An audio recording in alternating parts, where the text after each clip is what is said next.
member can share her thoughts on whether this is sufficient to increase her, to make sure that her concerns are being addressed.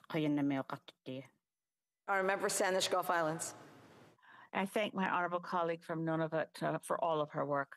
Look, I don't think so, because the difficulty is, yes, that is improved transparency once you've got a review.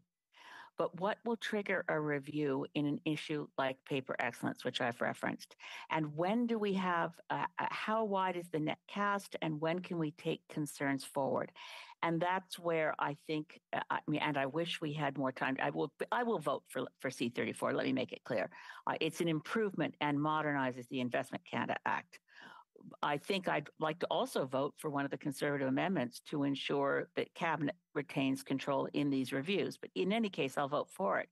But I'm very concerned because the innovative ways in which Canadian corporations are taken over by foreign interests don't trigger the usual notion of national security, but can be very, very significant for national sovereignty. And that's my concern.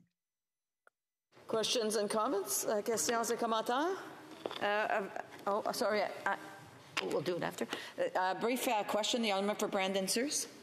Yeah, thank you, Madam Speaker. And I just wanted to ask my colleague a point that she just made in regards to the Cabinet having authority over the movement of this type of development within our trade security systems. Can she just elaborate on her thoughts in regards to why that's so important? Answer from the honourable member for Saanich Gulf Islands.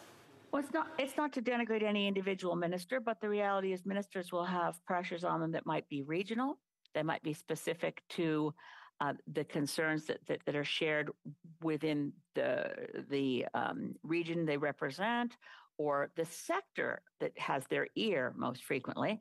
And on a matter of turning down the purchase of a Canadian corporation by a foreign interest, it's traditional that it's a cabinet level decision, and I think it should remain that way. I've got a point of order. The Honourable Government Deputy House Leader. Thank you, Madam Speaker. I certainly know that from time to time there are technical difficulties with respect to voting.